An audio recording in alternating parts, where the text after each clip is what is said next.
قرآن مجید کی ایک آیت ہے جس کا غلط مفہوم لیا جاتا ہے، لا اکراہ فی الدین۔ تو اس کا جو مفہوم لیا جاتا ہے عمومی طور پہ وہ یہ ہے کہ دین میں کوئی جبر نہیں ہے، اور جبر سے مراد مذہب بیزار طبقہ یہ لیتا ہے کہ کسی قسم کا کوئی قانون اور کوئی ضابطہ جو مذہب عائد کرتا ہے وہ نہیں ہے۔ تو یہ مولویوں کی پیدا کردہ سختی ہے اور انہوں نے دین کو مشکل بنا دیا ہے، اور حدود و تعزیرات، قوانین، ضوابط، چور کا ہاتھ کاٹو، زانی کو سنگسار کرو، کوڑے مارو حد قذف میں، اور مختلف اوقات کے اندر مختلف عبادتوں کا لزوم۔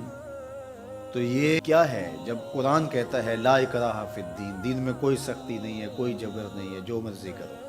تو یہ اس کا مفہوم نکالا۔ اور ایک طبقہ ایسا ہے کہ جو دین کو اس طرح پیش کرتا ہے اور اس طرح سے دین کو لوگوں کے سامنے رکھتا ہے کہ جس طرح دین پر عمل کرنا کوئی آسان کام نہیں ہے، اور اس کو وہ مشکل اتنا بنا دیتا ہے کہ لوگ گھبرا جاتے ہیں کہ ہم تو پھر دین پہ نہیں چل پائیں گے، چند لوگ ہی دین پہ چل سکتے ہیں، جبکہ یہ دونوں چیزیں افراط و تفریط سے تعلق رکھتی ہیں۔ تو آیت کریمہ کا صحیح مفہوم یہ ہے، لا اکراہ فی الدین کا مطلب یہ ہے کہ دین قبول کروانے میں کسی پر سختی نہیں کی جائے گی کہ تو ضرور مسلمان ہو، یہ اس کا مفہوم ہے۔ اب کوئی دین قبول کر چکا ہے اور پھر احکام شریعہ اس کے اوپر نافذ ہوں گے تو یہ تو ہوں گے، تو اس پر یہ نہیں ہے کہ اب اس پر سختی نہیں کی جائے گی۔ جو اس جامعہ میں، اس درس گاہ میں داخل نہیں ہوتا، پڑھنا نہیں چاہتا،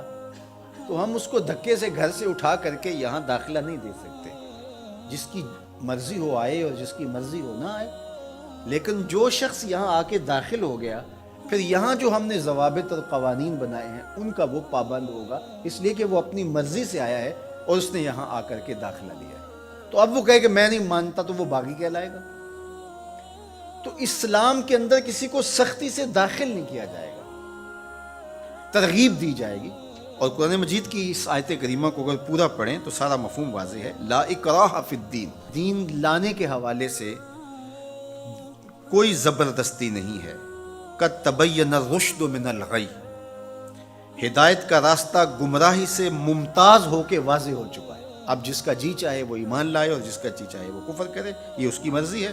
اگر اللہ چاہتا تو کسی کے دل میں کفر پیدا ہی نہ ہوتا، سب مسلمان ہوتے، لیکن اللہ تعالیٰ جل شانہ کی حکمت یہ نہیں ہے۔ انا ہدیناہ السبیل اما شاکرا و اما کفورا، ہم نے حق کے راستے واضح کر دیے۔